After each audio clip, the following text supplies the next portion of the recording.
고난 속에서 박정희 대통령을 만나기까지 나의 어린 시절. 경영아, 십시일반 돈을 모았어. 초등학교 6년간 우등하고도 네가 중학교를 못 가는 게 안타까워. 너는 서울로 올라가 공부를 해야 해. 그래, 해 뜨기도 전에 나와 밭이며 논두렁에서 풀베는 너를 보았을 때 우리가 얼마나 안쓰러웠는지 몰라. 자, 경영아, 어서 서울로 올라가. 한 번은 친구들이 돈을 모아 내가 들고 있던 낫과 지게를 빼앗고 신문지에 싼 돈을 건넨 일이 있었다. 하루도 빠짐없이 초등학교를 다니고도 중학교를 진학하지 못한 나를 친구들은 가엾게 여겼나 보다. 친구들에게 너무 고마워 뭉칫돈을 쥐고서 하염없이 눈물을 흘렸다. 그러나 일손이 부족한 양아버지가 걱정돼 쉽게 서울로 떠나지 못했다. 이후로도 하루하루가 고달팠다. 온종일 산에서 나무를 하다가 20리를 걸어 마을로 돌아올 때면 중학교 수업이 끝나고 집으로 돌아가는 동기생 남녀 100여 명이 떼지어 오는 것을 보곤 했다. 그들과 마주치기 괴로워 나는 아이들의 뒷모습이 사라질 때까지 하염없이 산속에 숨어 있었다. 멋진 모자와 교복을 입은 친구들을 부러워하며. 경영아, 여기서 뭐하니? 아니에요. 그러다가 마을 사람들에게 들킬 때면 얼굴을 붉히고 달아나곤 했다. 그러다 갑자기 초등학교 3학년 때 일이 생각났다. 전교 웅변대회가 있었는데 담임 선생님은 나를 데리고 교실 한쪽으로 가서 친구의 깨끗한 옷과 나의 다 떨어진 옷을 바꿔 입게 했다. 경영아, 이번에도 정말 잘해주었구나. 웅변대회에서 또 1등을 했어. 정말 수고했다. 옷은 다시 친구에게 돌려주면 된단다. 친구의 멋진 옷을 도로 벗으면서 느꼈던 공허함이 문득 밀려왔다. 7살 때 만난 스님이 초등학교를 졸업하자마자 서울로 올라가라던 말이 기억났다. 나는 15세가 되던 해 서울로 떠나기로 마음먹었다. 더는 이곳에서 가난에 굴복해 내 삶을 포기할 순 없었다. 그날 밤 외양간으로 가 송아지 일때부터 귀여운 소의 목을 끌어안고 펑펑 울었다. 그 소와 나는 인연이 깊었다. 내가 6살 때의 일이다. 좋은 송아지가 없어 어쩔 수 없이 사왔는데 영 시원치 않네. 무슨 일이에요? 소죽도 먹지 않고 이제 보니까 누워서 일어나지도 못한단다. 에이, 쓸모없는 것. 송아지는 맑은 눈을 하고 있었다. 어딘지 슬퍼 보이는 그 눈은 나의 마음을 울렸고 나는 어른들 몰래 아침 저녁으로 보리밥을 조금씩 먹여 송아지를 살려냈다. 송아지를 데리고 몇 년간 산으로 들로 풀을 뜯기며 키우니 송아지는 큰 어미소로 자랐다. 이놈이 왜 이렇게 느려?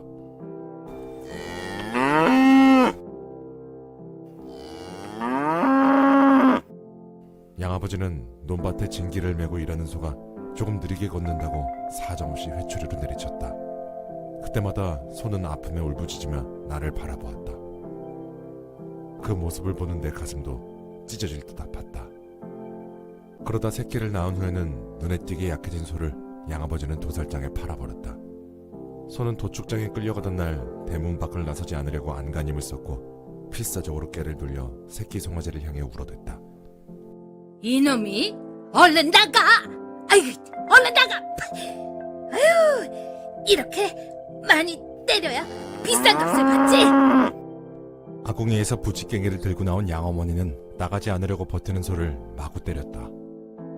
어미소와 송아지는 서로를 바라보며 눈물을 흘렸다. 옆에서 보고 있는 나도 가슴이 끔찍해져 뜨거운 눈물을 흘렸다. 그때의 그 송아지가 바로 지금 내가 끌어안고 있는 소다. 송아지가 태어났을 때 소가 죽는 줄 알고 발을 둥둥 구르던 일, 비틀거리는 송아지를 데리고 집 안으로 돌아온 일, 좁은 개울에 거꾸로 소가 뒤집혀 일어나지 못하고 두 눈이 하얀색이 되어 입에서 거품을 냈던 일, 그때 마을 사람들을 불러 소를 살려냈던 일들이 주마등처럼 떠올랐다. 순간 석가의 말이 생각났다. 그대가 행복해지기를 위해 다른 생명을 불행하게 하는 것은 옳지 않습니다. 모든 생명은 그대와 같이 살아있기를 원합니다. 자기를 위해 남을 해치는 것은 이기주의입니다. 그러한 자는 일생 동안 불행한 결과를 받게 됩니다. 짐승의 피를 요구하는 신은 좋은 신이 아닙니다. 만일 그대가 모든 것을 향해 사랑과 친절로서 대하면 신은 저절로 그대를 돕게 될 것입니다. 동물들 앞에서 사람이 사무치게 무정하게 느껴졌다.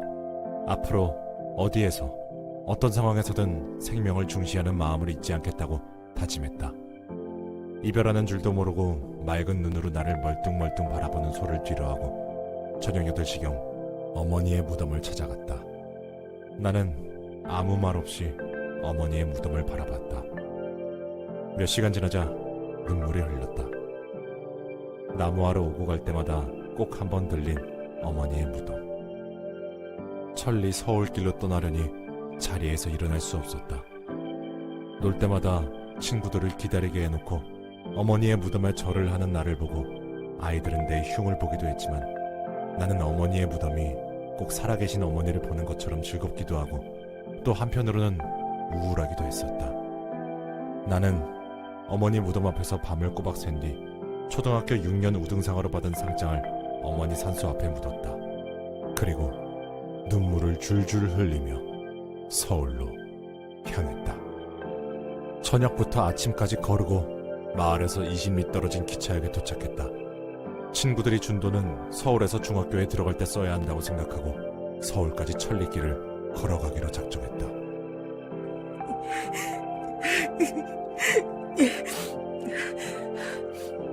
철길로 들어가 서울 방향으로 걸으면서 정든 고향 산천을 수없이 돌아보며 소리 없이 울었다.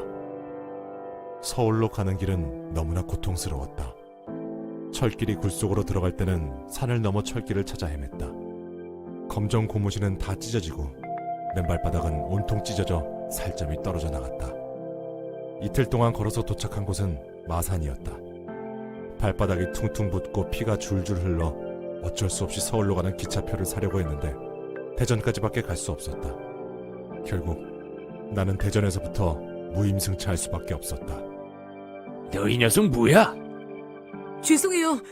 정말 죄송해요. 영무원이 차표 검사를 할 때는 의자 밑으로 숨었지만 서울역에서 내리다가 붙잡히고 말았다. 영무원들은 사무실로 나를 거칠게 끌고 갔다. 뭐야? 한문책, 일기장, 책이 왜 이리 많아? 한 영무원이 내 보따리를 풀어보고 내가 배운 한문책과 일기장, 중학교 책들을 보더니 의아하다는 표정을 지었다. 그리고선 일기장을 소리내 읽으며 글을 보고 감탄했다. 서울에서 무얼 할 거니? 중학교에 들어갈 생각입니다. 부모님은? 오래전에 여의였습니다. 친구들이 십시일반 모아준 돈으로 중학교에 다니려고 합니다. 이 조그마한 흙주머니는 무엇이냐? 서울 올라오면서 저희 어머니 산소에서 가져온 흙입니다. 나의 말을 듣자 여자 직원들 몇몇이 소리 없이 울었다. 영무원들은 나의 상처투성이 맨발을 오래도록 바라보더니 오히려 다른 직원들의 돈까지 거두어 나에게 줬다. 지금 그 마음 잃지 말고 공부 열심히 해야 한다. 우리 모두 응원할게. 서울역 광장으로 보내주마. 그곳에서 너의 꿈을 펼치렴. 영무원의 도움으로 서울역 광장에 도착했다. 6.25 전쟁 중 서울에서 태어나 한 살 때 어머니 품에 안겨 떠났던 15년 전의 서울이었다. 나는 빛바랜 책 보따리를 끌어안은 채 망부석처럼 서울역 광장에 서 있었다. 나중에 자라면 꼭 경영이가 아버지의 시신을 찾아주었으면 좋겠어요. 문득 마을 어르신들이 전해준 어머니의 유언이 생각났다. 사람들에게 물어 서대문 형무소를 찾아가 형무소 정문을 향해 땅바닥에 엎드려 절을 했다. 어릴 때부터 어머니가 찾지 못한 아버지의 유골을 찾아야겠다고 다짐했다.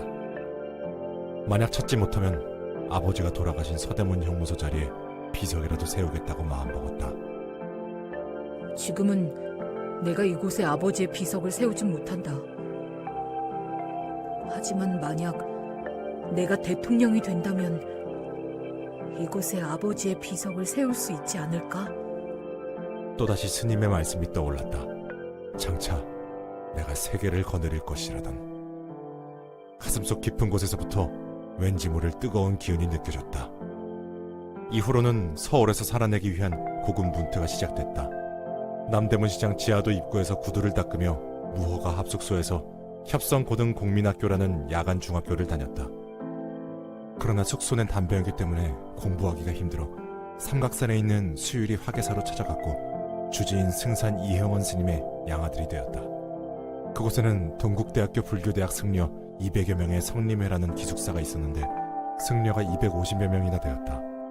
나는 그곳에서 하루에 1,000명분의 밥을 지어주는 일을 하며 야간에는 광화문에 있는 국민학교를 다니며 졸업장을 얻었다.